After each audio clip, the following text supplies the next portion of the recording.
Este programa é livre para todos os públicos.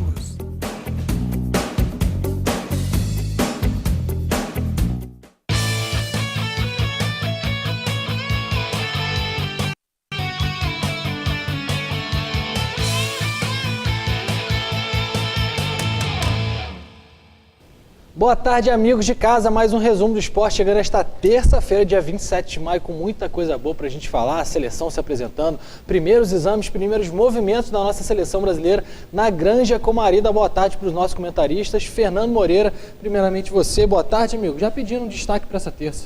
Boa tarde, Luan. Boa tarde, Iago. Boa tarde para você de casa. Meu destaque é além da seleção brasileira, né? Porque pelo menos para mim, daqui no próximo mês, nosso destaque todo dia vai ser seleção brasileira e Copa do Mundo. Mas além disso, tem o Vasco, né? Que entra em campo hoje, terça-feira.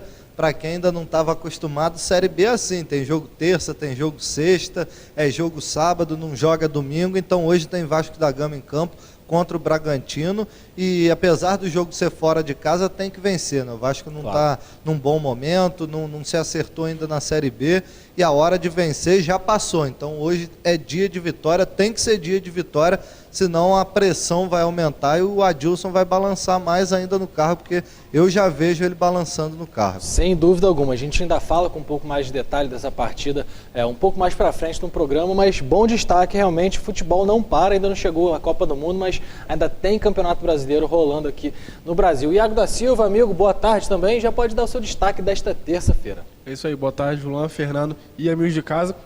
A gente já chegou a falar ontem um pouquinho no tempo extra, né? Mas vou dar o destaque da seleção brasileira sub-20 aí, conseguiu uma boa vitória ontem sobre a Inglaterra, então tá um passo aí realmente de se classificar para a segunda fase. A gente está nesse clima de seleção brasileira, mas a seleção sub-20 também está fazendo bonito lá no torneio disputado na França, se não me engano, em Toulon, né? Em Toulon, exatamente. Torneio, meio que um campeonato mundial aí, então é bom ver esses novos jogadores aí que daqui a 3, 4 anos estão na seleção principal aí. A gente sabe que a seleção brasileira sempre gera bons frutos para a seleção principal. Sem dúvida alguma, além das contratações, né? Que a gente sabe que jogador quando veste a camisa da seleção brasileira, mesmo já de base, já fica avisado. Já fica avisado, já tem aí alguns interesses, alguns nomes que podem pintar em outros times, mas vamos deixar seguir essas finais do campeonato aí de Toulon, para ver realmente se o Brasil se sagra campeão e se a gente vai ver alguns jogadores já jovens promessas, né, saindo aqui do Brasil. Quer falar mais alguma coisa, Fernando? Vi que você levantou aí o porque microfone. essas competições de base, digamos assim, né, apesar de já ser sub-20, sub-21, quase todos já atuam pelos times profissionais, né? Mas ajuda também os clubes, né? Muitas vezes acaba ajudando os clubes. A gente, num passado mais recente, aquele Mundial Sub-20, que o Brasil jogou com Neymar, Lucas, Oscar e companhia, o destaque já era o Neymar, muito se falava também já do Lucas, mas o Oscar não era tão falado, acabou aparecendo bem e dali começou a se destacar. O Thales, que é do Vasco, num time do Vasco ali que não é muito confiável e tal, a gente falava que faltava um pouquinho de experiência, de malandragem, de vivência no futebol. Essa competição pode dar isso para o Thales, pode beneficiar também o Vasco na volta do Thales para o time. Sem dúvida alguma. Daqui a pouco a gente fala que já tem até especulação, Fernando, do Thales, Balothales, como é conhecido aí, o talismã também pela torcida do Vasco da Gama, sair já nessa janela de transferência. Tem grandes clubes europeus interessados, daqui a pouquinho a gente fala. Vamos falar então da seleção brasileira, né, que chegou ontem à Granja Comari, faltou só a presença do Marcelo, que chegou hoje, né, ainda estava comemorando lá o título da Champions League pelo Real Madrid, e hoje já foram feitos, ontem e hoje já foram realizados alguns exames com jogadores da seleção brasileira. Pode botar na telinha algumas imagens que a gente tem desses exames sendo realizados, alguns exames simples, né, cardiológicos, de cardiograma, de exames de visão. A seleção brasileira já começando a se preparar realmente para a Copa do Mundo, e acho que a gente já pode dizer, né, que a Copa do Mundo já chegou, já começou realmente. Há muito tempo, né, porque se a gente já está com a cabeça na Copa há muito tempo, imagina para esses jogadores, para a comissão técnica, esse trabalho já está sendo elaborado, planejado há muito tempo. Agora, ontem, na verdade, que ele começou a ser colocado em prática. Mas essa parte aí é normal, né, de avaliação dos atletas. Até recentemente a gente trouxe aqui o Gustavo Pergentino, o Paulo Fagundes, preparador físico e fisiologista do Friburguense, que explicaram um pouquinho a importância desse tipo de atividade, de trabalho, e a gente vê também como que a seleção utiliza isso com muita tecnologia, claro, né? Obviamente já é um trabalho bem mais elaborado, bem mais avançado do que o Friburguense utiliza aqui, e é legal a gente ver como que isso avança rapidamente, como cada vez mais a ciência ajuda no esporte. Eu até assisti uma matéria, se eu não me engano, do Tino Marcos, até que tem acompanhado de perto mesmo a seleção. Os jogadores, cada um tem um tipo de isotônico específico para cada jogador, para aquele que se desgastou mais, para aquele que se desgastou menos. Né? Legal. É muito legal, ajuda o atleta a estar sempre num alto nível físico, né? O que ajuda, obviamente, a qualidade técnica dele na hora do jogo. Exatamente. Vamos ouvir então um pouquinho das palavras do médico da seleção, né, o José Luiz Runco, falando dessa chegada dos jogadores, da preparação e toda a expectativa com relação a lesões. Pode soltar no VT, por favor. Na verdade, você tem duas causas. Existe o fator sorte, a gente não ter sofrido no momento nenhum atleta que tenha alguma lesão. E aí vem o segundo fator, agora que eles estão na nossa mão, tentar fazer com que a gente faça a prevenção delas. Daí a importância de todas as avaliações que serão feitas aqui para que a gente tente prevenir lesões nos nossos atletas.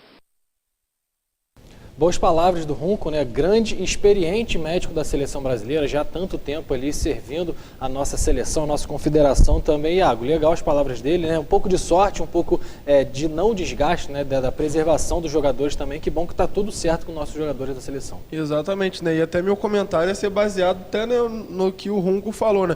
Que acho que a seleção brasileira, das principais aí, deve ser acho que uma das únicas que não tem seus principais jogadores lesionados, né? Se você parar a pensar, a Alemanha tem o Lan, o Schweinsteiger, se eu não me engano, são jogadores que estão voltando de lesão. Khedira, né, também voltou agora. Né? A Espanha tem o Diego Costa aí, que é o jogador que todo mundo mais badalado, vamos dizer assim. Pode ser que fique fora até, pode ser que fique fora da Copa. A Argentina tem o Messi que voltou de lesão, mas não está ainda 100%.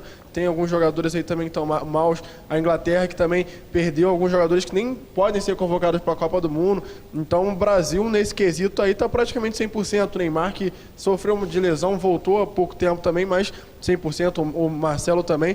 Então o Runco falou bem, a seleção está com sorte, mas também os jogadores vêm se cuidando bem, e isso que é legal. E a estrutura também que a Granja Comari está oferecendo à seleção brasileira também é brincadeira. Se parar para pensar aí, a mudança que aconteceu é coisa de outro nível. Acho que em relação à estrutura, acho que o Brasil não pode nem reclamar um pouco. E seleção essa que vai disputar o Mundial em casa, e com certeza acho que o centro de treinamento para essa preparação tem que ser realmente muito qualificado, muito forte, em nível europeu realmente. Hoje pela manhã, 7h40 mais ou menos, começaram outra bateria de exames, né? Hoje às 3 da tarde vai ter outra bateria de exames, mas os goleiros da seleção brasileira já foram treinamento a campo, pelo menos a gente já vê algum treinamento com bola, né? Os goleiros começando aí a se adaptar, como vocês estão vendo aí. Inclusive, a enquete realizada pelo Arena Sport TV, os internautas dizem que preferem o Vitor até no lugar do Júlio César. Na enquete, o goleiro do Atlético Mineiro ficou com 52,4%, o Jefferson vem na segunda colocação com 45%, Fernando. E o Júlio César, goleiro do Toronto, que é o goleiro que tem a confiança do treinador, né, que já disse que será realmente titular, ficou com apenas 1,83% dos votos. A gente já chegou a falar aqui que o Júlio César, na nossa opinião pelo menos, tem todas as condições de ser o titular. Na minha votação, eu teria votado diferente nessa enquete, eu teria votado no Júlio César, apesar do grande momento que vive o Vitor, da fase também do Jefferson, já de 2, 3 anos que ele atua com uma regularidade muito boa, mas eu acho que o Júlio César, pela experiência que tem, pela rodagem que já tem no futebol mundial, um jogador de Copa do Mundo também. Ontem eu até estava assistindo um desses documentários sobre as Copas do Mundo, mostrando muito a eliminação do Brasil na última Copa.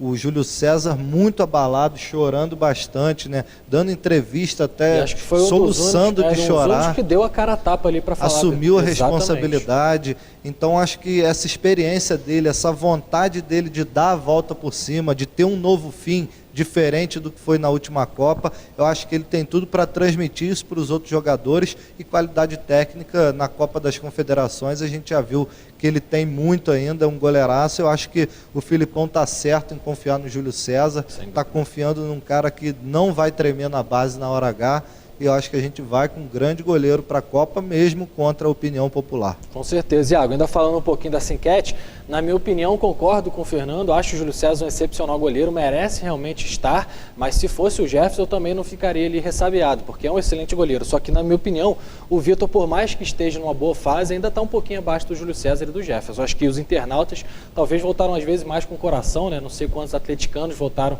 no Vitor, mas às vezes acontece isso mesmo. A enquete permite, às vezes, o torcedor, né, quem está votando, pensar, às vezes, no seu time, não propriamente no que gostaria realmente de ver na seleção. E eu acho que é porque o Vitor e o Jefferson estão mais perto aí do pessoal que votou, na minha opinião, nessa enquete aí, né? Porque o Júlio César, nesses últimos 2, 3 anos aí, passou pelo QPR lá no time da segunda divisão do Campeonato Inglês, agora foi para Toronto, no Canadá, então não tinha muita visão, muita visibilidade aqui no Brasil. Então, os brasileiros estão diariamente vendo boas defesas do Vitor, do Jefferson, então acho que isso pesou um pouco nessa enquete. Eu vinha pregando já há bastante tempo que eu gostaria de ver o Jefferson como titular da seleção, só que agora para a Copa do Mundo, sem o Jefferson ter tido alguns testes aí como titular, né? em amistosos, até em Copa das Confederações e tudo mais, é complicado você chegar em cima da hora e tirar o Júlio César e botar o Jefferson de titular.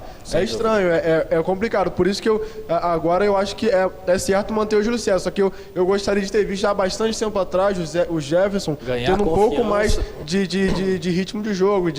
Porque goleiro é complicado, né? Outros jogadores você leva, você sabe que você vai mudar durante a partida. O goleiro é muito difícil de mudar, mas eu gostaria de ter visto ele agarrando um pouco mais. Mas já que não teve essa sequência de jogos, eu acho que não há dúvidas que o Júlio César tem que ser o camisão da seleção. Sem dúvida alguma. Gente, 12 primeira no caso, né? o 12, Ele superstição, tomara que dê sorte, né? Eu juro que eu gosto desse número, não vai ser o camisa 1, vai ser o número 1 do Brasil, não camisa 1 com o número 12, na verdade. Primeira parte aqui do Resumo Esporte já chegando ao fim, na volta a gente continua aqui o assunto Seleção Brasileira, que iniciou essa semana a preparação para a Copa do Mundo. Daqui a pouco.